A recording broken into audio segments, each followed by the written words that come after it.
So in this year's holiday display, we literally have thousands of poinsettias. And this particular poinsettia is one that maybe if you were going to the store to buy one, this might be one that you would be a little more leery about paying a lot of money for because it is on its way out. You can see that in the center of here, where we normally should have the little yellow flowers that are in that center, those have all fallen away. So that means that this is completely colored up as much as it's going to, and at this point then it's on decline. Now that doesn't mean it isn't going to be pretty in your home for a couple of weeks, but at this point, what you're really looking for is a flower more like this, where they're just starting to come into color. Also, you can see these bracts, and those are actually leaves. The leaves that are starting to color up. As those leaves start to color up, when you still have a little bit of greenness in them, it means that it's at the beginning of its growing season. And this particular plant is extremely healthy and will live in your house a long time.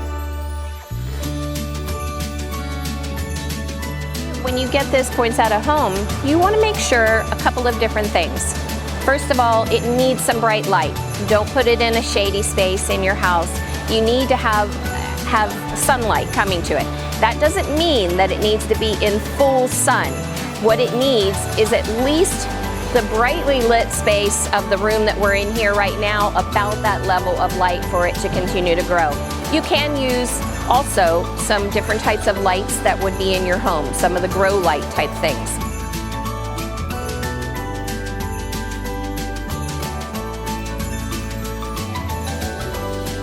As you bring these flowers into your home, often you're going to want to put them in the prettiest spot and maybe decorate a little bit, but sometimes we want to put them on the counter in the kitchen, and having them up close to fruits and vegetables that are putting gases off, those ethylene gases that come out.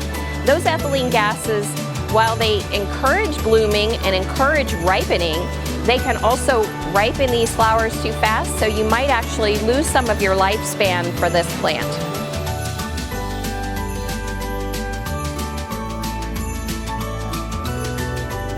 You should be concerned if you have pets that chew actively on your plants.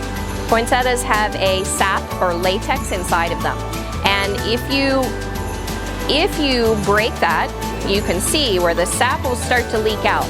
It makes it unsightly, but many of us this is an irritant. Many of us might be allergic to this, and pets also, it's not good for eating, and so you do need to be concerned about that.